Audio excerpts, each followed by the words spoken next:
미군이 현지 시간으로 15일 도널드 트럼프 미국 대통령 명령에 따라서 예멘에 친 이란 후티 반군을 겨냥한 사실상 초토화에 가까운 대규모 공격에 나섰습니다. 이 후티 반군이 홍해의 선박들을 무차별적으로 공격을 해왔다는 것이 그 이유입니다. 이란 핵시설에 대한 공습의 전초전이 될 수도 있는 이번 후티 반군 폭격에 대해서 와이타임스가 분석해 봤습니다. 지금 시작합니다.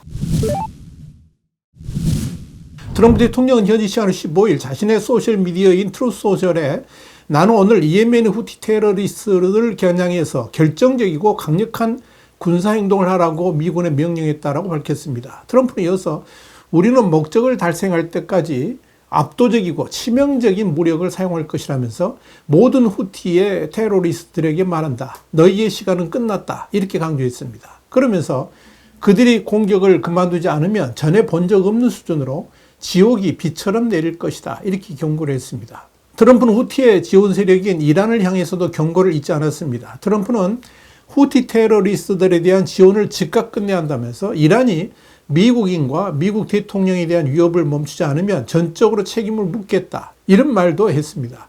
미국 국무부는 지난 4일 후티가 홍해와 아덴만의 상업용 선박, 항해의 자유와 지역 파트너를 보호하는 미군 병사들을 대상으로 수백 차례 공격을 감행했다면서 이들을 해외 테러 조직으로 지정한 바 있습니다.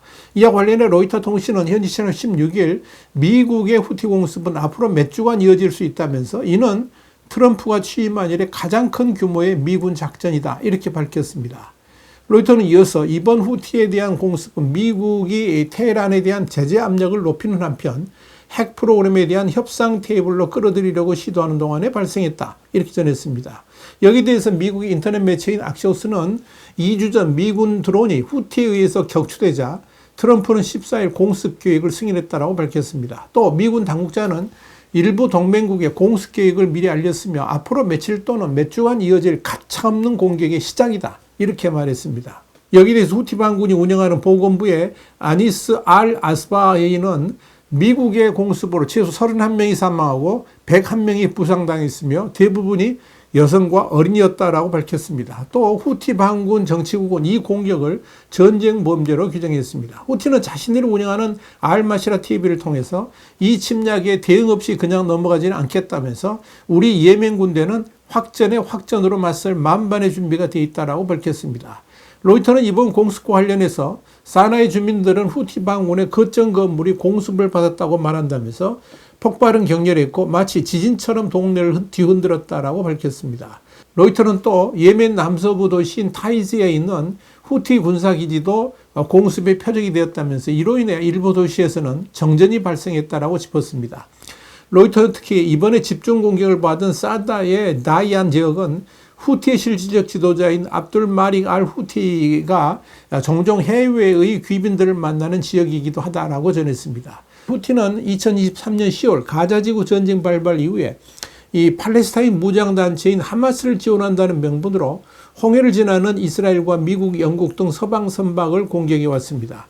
이와 관련해 미 국방부 대변인은 후티가 지난 2023년 이후 미 군함을 174회, 상선을 145회 공격해 왔다면서 이런 공격은 하마스 무장 세력과 가자 지구에서 벌어지는 이스라엘과의 전쟁에 대해 팔레스타인들과 연대하기 위한 것이었다라고 밝혔습니다. 최근에는 가자 지구 구호물자 반입을 요구하면서 이스라엘 선박 공격을 재개하겠다 이런 선언을 하기도 했습니다.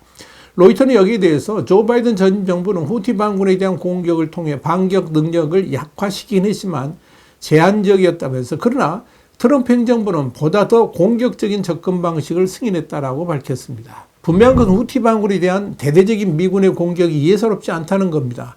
한마디로 이번에는 아예 끝장내버리겠다는 의지가 대단하다는 겁니다. 이와 관련해서 미 국방부의 피트 헥세스 장관은 X에 후티가 미국의 군함과 상선을 공격하는 일은 더 이상 용납되지 않을 것이라면서 그들의 후원자인 이란은 이를 분명히 알고 있을 것이다. 이렇게 윽박질렀습니다. 헥세스 장관에 이어서 이번에 이들에 대한 공격으로 홍해에서의 항행의 자유는 회복될 수 있을 것이라고 장담했습니다. 이런 상황에 대해서 트럼프 대통령은 우리는 목표가 달성될 때까지 압도적인 살상력을 사용하게 될 것이다. 이렇게 경고했습니다. 한마디로 예멘을 상대로 훨씬 더 파괴적인 군사행동을 예고한 것입니다. 눈여겨볼 건 이번 후티 반군에 대한 공격이 일어난 시점입니다. 미국은 지난 7일 이란과의 핵 협상 의지를 담은 서한을 이란 지도부에 보낸 바 있습니다. 트럼프 대통령은 이와 관련해 곧 이란과 관련해 무슨 일이 일어날 것이라면서 나는 군사행동보다 평화 합의를 보는 게 더 좋다라고 말했습니다. 트럼프는 이어서 우리는 이란의 핵 프로그램을 저지할 마지막 순간에 와 있다면서 그들이 핵무기를 보유하도록 할 수 없다라고 강조했습니다. 앞서 트럼프는 폭스뉴스의 폭스 비즈니스 네트워크와의 인터뷰에서 나는 이란 측에 협상하기를 바란다고 말했다. 그렇게 하면 이란에 훨씬 더 좋을 것이기 때문이다. 이렇게 밝힌 바 있습니다. 그러나 트럼프의 이런 서한에 대해서 이란의 반응은 시큰둥했습니다.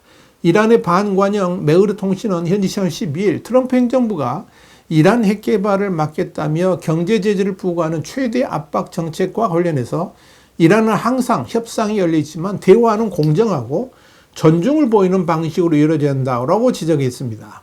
그리고 이란의 최고 지도자인 아야톨라 세이드 알리 하메네이는 8일 테헤란에서 산부 요인과 민군 고위 관리들이 참석한 가운데 열린 라마단 회의에서 겁박하는 강대국 협상 요구는 문제 해결을 위한 진정한 시도가 아니라 자기 요구사항을 관철하는 시도일 뿐이라면서 이란은 그들의 기대를 절대 받아들이지 않을 것이다. 이렇게 밝혔습니다. 도널드 트럼프 미국 대통령이 전날 이란 최고 지도자에게 대화를 제안하는 서한을 보냈다고 밝힌 데 대한 반응으로 이를 사실상 거부한 것으로 풀이가 됩니다.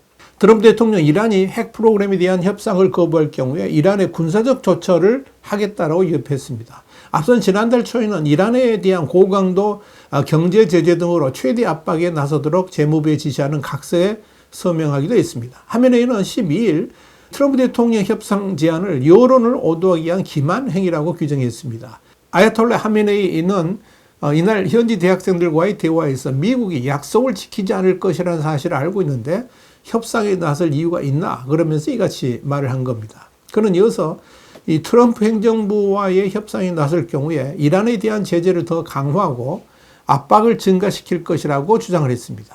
다만 아야톨라 하메네이는 트럼프 대통령이 자신에게 보낸 서한을 아직 읽지 않았다라고 덧붙였습니다. 이런 가운데 중국과 러시아, 이란 외교 차관들이 14일 회담을 열어서 한 목소리로 미국이 이란에 대한 모든 불법적인 일방 제재를 풀어야 한다고 강조했다. 이렇게 CCTV가 보도를 했습니다.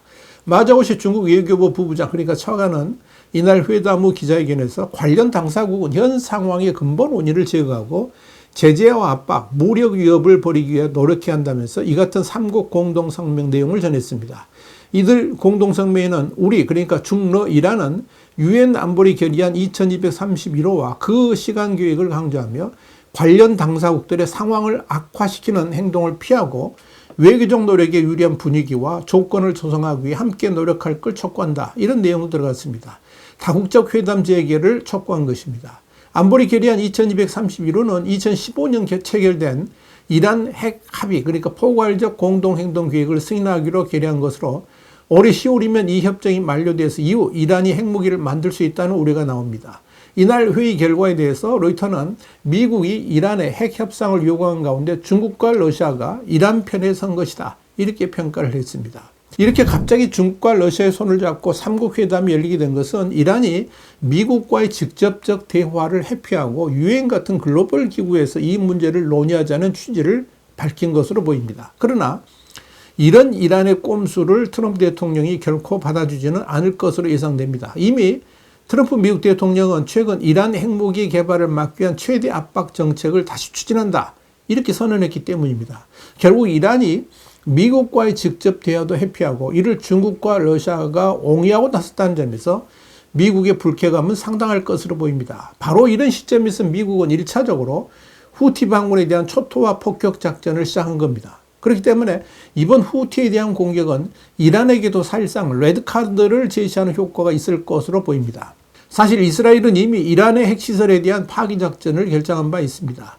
월스트리트저널은 지난 2월 13일 미국은 올해 이스라엘이 이란의 핵시설에 대한 대규모 공습에 나설 가능성이 높다는 결론을 내렸다면서 미국 정보기관들이 조 바이든 행정부 임기 종료 직전인 올해 초에 이란의 군사력이 약화된 이후 이란이 이를 만회하기 위한 방편으로 핵개발을 강화할 것으로 보인다는 내용의 평가 분석서를 작성했다라고 보도한 바 있습니다.